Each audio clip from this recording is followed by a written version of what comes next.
পাশে মানুষের সাথে আমরা আছি এই বাংলাতে। আপনারা দেখছেন সংবাদ শিরোনাম।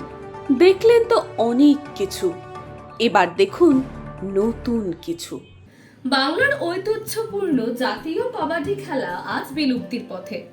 দক্ষিণ 24 পরগনার রায়দিঘিতে চালু হলো জাতীয় খেলা কবাডি। মূলত আজ থেকে কয়েক দশক বছর আগে গ্রামের মাঠে বিভিন্ন খেলাধুলোর আসর জমত, যে খেলাগুলির মধ্যে অন্যতম ছিল কবাডি খেলা। কিন্তু কবাডি খেলা কি ভুলতে বসেছে বাঙালি? মাঝে মাঝে শোনা যায় এই প্রশ্ন, কারণ কবাডি খেলা ঘিরে গ্রাম বাংলায় আগের সেই উন্মাদনা আর নেই।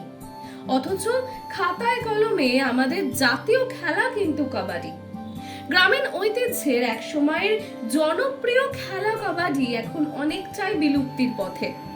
গ্রামের কাঁচা রাস্তায়, মাঠ, বাগান বা খোলা স্থানে জমজমাট ও উৎসব মুখর পরিবেশে হতো এই কবাডি খেলা। কিন্তু কালের আবর্তে সেই খেলা এখন আর তেমন দেখা যায় না। অন্যদিকে সোনার বাংলা কবাডি অ্যাসোসিয়েশনের জেনারেল সেক্রেটারি মঈনউদ্দিন মোল্লার তত্ত্বাবধানে রায়দিঘিতে 2 নম্বর স্টেডিয়াম মাঠে আয়োজিত করা হলো 11তম আন্তঃজেলা কবাডি প্রতিযোগিতা। এই প্রতিযোগিতায় প্রায় 24টি জেলার কবাডি দল অংশগ্রহণ করবে বলেই জানা যায়। সেই গ্রাম বাংলার হারিয়ে যাওয়া ঐতিহ্যপূর্ণ কাবাডি খেলা দেখতে ভিড় জমিয়েছে দূর দূরান্ত থেকে আসা সাধারণ মানুষ। 11তম কাবাডি প্রতিযোগিতা চলছে ইন্টার ডিস্ট্রিক্ট, সারা পশ্চিমবঙ্গ থেকে বিভিন্ন জেলা থেকে এখানে টিম এসছে এবং এই খেলা সোনার বাংলা কাবাডি অ্যাসোসিয়েশনের পক্ষ হইতে খেলা পরিচালনা করা হচ্ছে। গ্রাম বাংলায় কাবাডি মূলত শেষের পথে।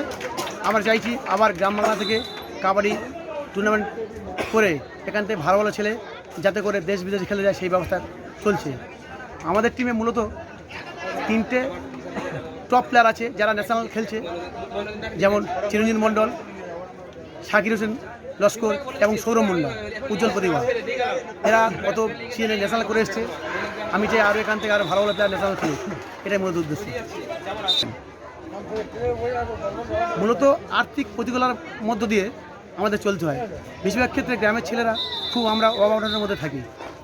এই সব খেলাগুলো করতে গেলে একটু যেসব পরিবার ছেলেমেয়েরা একটু আর্থিক সহযোগিতা থাকে, তাদেরকে যদি ঠিকমতো পিছন থেকে গাইড করা যায় তাহলে এখান থেকে আরও আগামী দিনে উজ্জ্বল ভবিষ্যৎ গড়ে উঠবে। এসছে এখানে প্রায় 20টা জেলা এখানে অংশগ্রহণ করতে এসছে। দু-তিন জেলা এসছে। এখানে এদের থাকা খাওয়া সমস্ত কিছু ব্যবস্থা আছে এখানে। মানুষের পাশে মানুষের সাথে আমরা আছি এই বাংলাতে। আপনারা দেখছেন সংবাদ শিরোনাম। দেখলেন তো অনেক কিছু, এবার দেখুন নতুন কিছু।